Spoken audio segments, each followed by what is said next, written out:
ब्रह्ममुरारिसुरार्चितलिङ्गं निर्मलभासितशोभितलिङ्गम् जन्मजदुःखविनाशकलिङ्गं तत्प्रणमामि सदा शिवलिङ्गम् देवमुनिं प्रवरार्चितलिङ्गं कामदहनकरुणाकरलिङ्गम्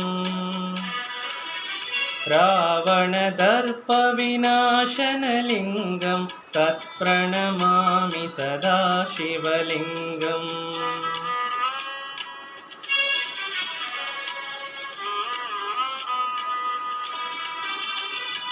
सर्वसुगन्धसुलेपितलिङ्गं बुद्धिविवर्धनकारणलिङ्गं सिद्धसुरासुरवन्दितलिङ्गं तत्प्रणमामि सदा शिवलिङ्गं कनकमहामणिभूषितलिङ्गं फणिपतिवेष्टितशोभितलिङ्गम्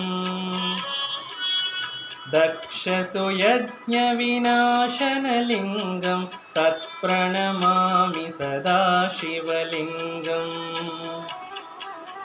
कुङ्कुमचन्दनलेपितलिङ्गं पङ्कजहारसुशोभितलिङ्गम्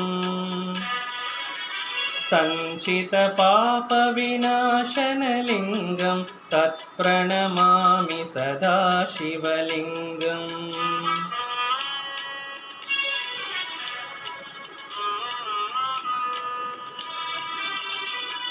देवगणार्चितसेवितलिङ्गं भावैर्भक्तिभिरेव